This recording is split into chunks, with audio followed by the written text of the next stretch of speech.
नमस्कार विद्यार्थी मित्रमैत्रिणींनो, current affairs bye Meghali या आपल्या यूट्यूब चॅनलवरती तुमचं मनपूर्वक स्वागत आहे. इथे आपण डेली करंट अफेअर्सचे इम्पॉर्टंट क्वेश्चन्स पाहतोय, जे तुम्हाला आपल्या येत्या MPSCच्या सर्व एक्झाम्समध्ये, सरळ सेवा आणि केंद्रीय परीक्षांमध्ये नक्कीच पाहायला मिळतील. त्यामुळे आपल्या चॅनलवरती जर तुम्ही पहिल्यांदा आले असाल तर चॅनलला लाईक करा, जास्तीत जास्त विद्यार्थ्यांना आपला चॅनल शेअर करा, सबस्क्राईबही करा आणि महत्त्वाची गोष्ट, लेक्चर संपूर्ण पहा, एकही प्रश्न यातला स्किप करू नका. ठीक आहे, तर पाहूयात आजच्या म्हणजेच 31 मे 2026च्या चालू घडामोडी. ओके, प्रश्न पहिला, 31 मे रोजी साजरा होणारा जागतिक तंबाखू मुक्त दिन कोणत्या संस्थेने सुरू केलेला आहे, असा प्रश्न. तर याचं योग्य उत्तर आहे पर्याय क्रमांक सी, WHO ने, वर्ल्ड हेल्थ ऑर्गनायझेशनने. महत्त्वाचे पॉइंट्स पहा या प्रश्नाचे.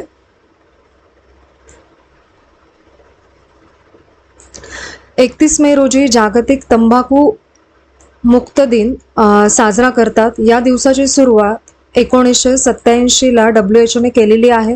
उद्देश आहे लोकांना तंबाखूचे दुष्परिणाम समजावणं आणि त्याविरुद्ध जनजागृती करणं. त्या व्यतिरिक्त 31 मेला जागतिक पोपट दिन साजरा करत असतात आणि राष्ट्रीय स्माईल डे हा देखील असतो 31 मेला. ठीक आहे, पुढील प्रश्न दुसरा, 22,000 कोटींच्या ग्रीन एनर्जी कॉरिडॉरची घोषणा कोणत्या राज्याने केलेली आहे, असा प्रश्न आहे. तर याचं योग्य उत्तर आहे पर्याय क्रमांक डी, आंध्र प्रदेश या राज्याने. महत्त्वाचे पॉइंट्स पहा या प्रश्नाचे.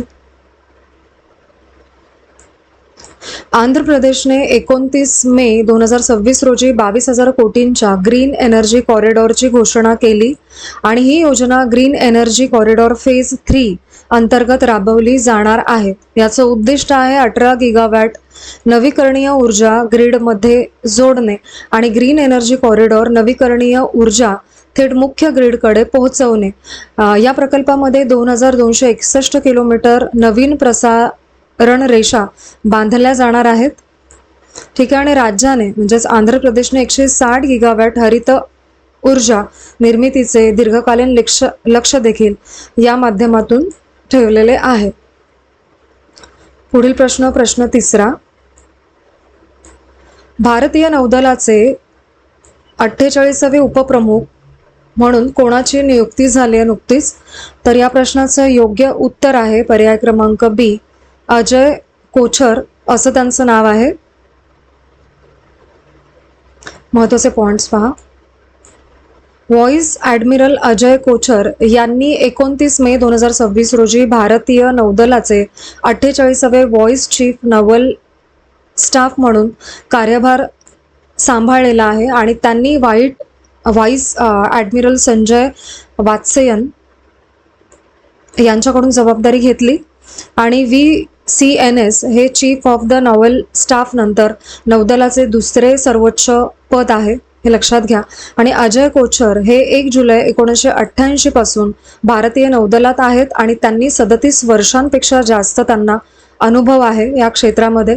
आणि त्यांनी INS नाशक, INS विभूती, INS kirpan, INS Trikhand आणि INS विक्रमादित्य यांसारख्या प्रमुख जहाजांचं नेतृत्व केलेलं आहे त्यांच्या सर्व्हिसमध्ये.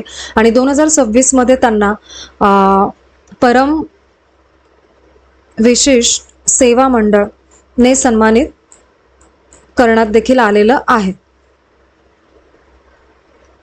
पुढील प्रश्न चौथा, शेनझोऊ 21 मोहिमेतील अंतराळवीर पृथ्वीवरती किती दिवसांनी परतलेले आहेत. या प्रश्नाचं योग्य उत्तर आहे पर्याय क्रमांक सी, 210 दिवसांनी परत आलेले आहेत. महत्त्वाचे पॉइंट्स पहा.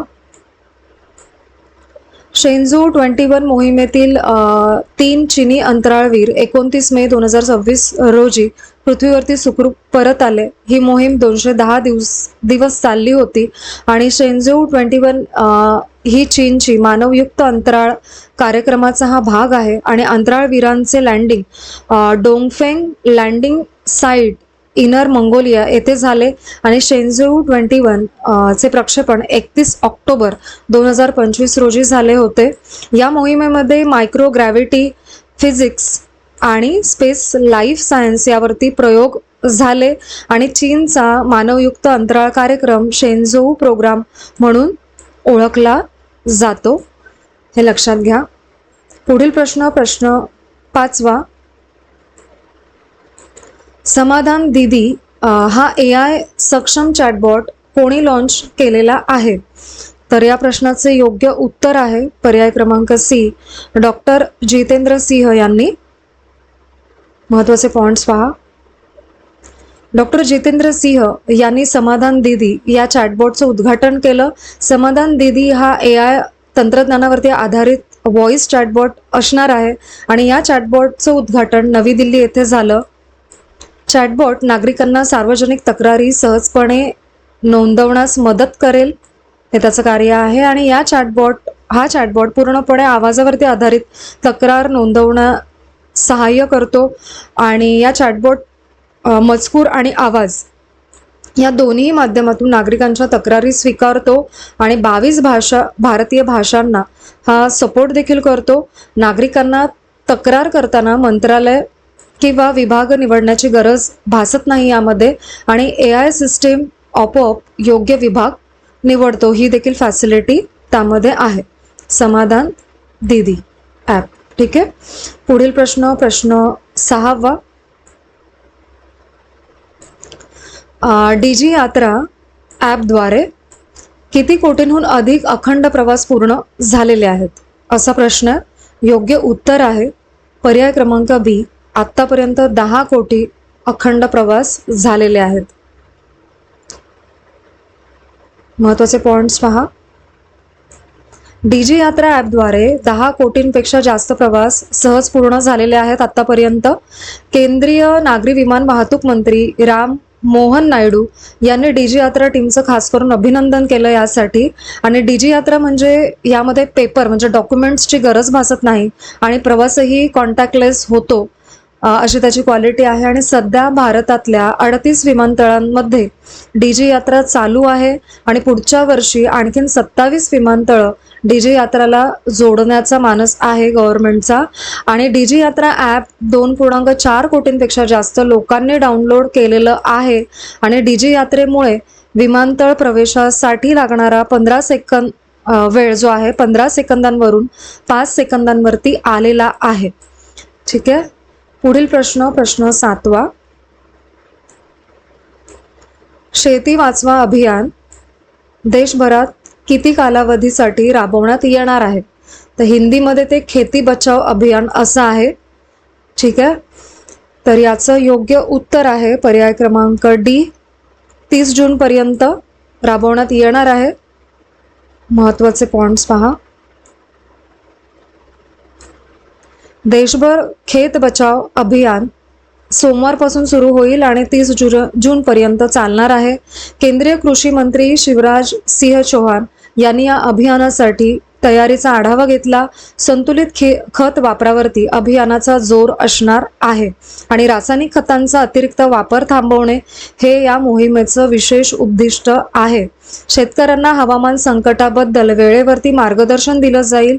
अभियानाची मजबूत पायाभरणी पंचायत स्तरावरती केली जाईल आणि सरकारी योजनांचे फायदे गावामध्ये थेट पोहोचवण्यावरती यामध्ये भर असणार आहे. अभियानासाठी 1600 पेक्षा जास्त पथकं तयार करण्यात आलेली आहेत आणि ज्या 100 जिल्ह्यात अति खत वापर आहे तिथे 500 पेक्षा विशेष पथके नेमलेली आहेत. पुढील प्रश्न 8वा. आशियाई अंडर-20 ॲथलेटिक्स स्पर्धेतील महिला उंच उडी प्रकारामध्ये सुवर्ण पदक जिंकणारी पहिली भारतीय खेळाडू कोण ठरली आहे? तर याचं योग्य उत्तर आहे पर्याय क्रमांक बी, पूजा सिंह असं त्यांचं नाव आहे.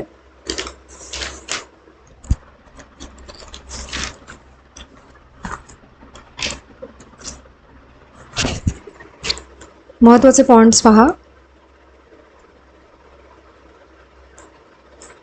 पूजा सिंहने आशियाई अंडर-20 ॲथलेटिक्स स्पर्धेमध्ये सुवर्ण पदक जिंकले.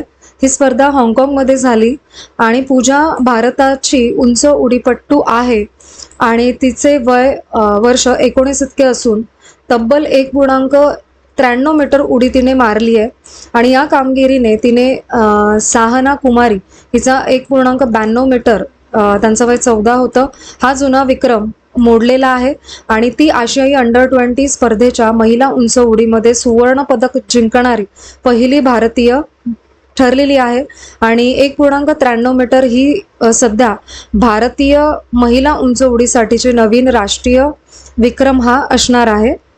ठीक आहे, म्हणजे पुढे तो मोडला जात नाही तोपर्यंत हाच सर्वाधिक विक्रम असणार आहे. पुढील प्रश्न 9. स्काय कास्ट प्रणालीचे उद्घाटन कोणत्या विमानतळावरती करण्यात आलेले आहे? योग्य उत्तर आहे याचं पर्याय क्रमांक सी, इंदिरा गांधी आंतरराष्ट्रीय विमानतळावरती स्काय कास्ट प्रणाली. ओके, महत्त्वाचे पॉइंट्स पहा. IGI विमानतळावरती स्काय कास्ट या प्रगत हवामान निरीक्षण प्रणालीचं उद्घाटन झालेलं आहे आणि IGI म्हणजे इंदिरा गांधी आंतरराष्ट्रीय विमानतळ नवी दिल्ली भारतातलं सगळ्यात व्यस्त विमानतळ अशी त्याची ओळख आहे. ठीक आहे, केंद्रीय नागरी विमान वाहतूक मंत्री राम मोहन नायडू यांनी या उपक्रमाचं स्वागत केलं आणि स्काय कास्ट ही विज्ञान आणि तंत्रज्ञानावरती आधारित आधुनिक प्रणाली आहे. हवामान विषयक माहिती ही आता अधिक अचूक आणि पटकन उपलब्ध होते.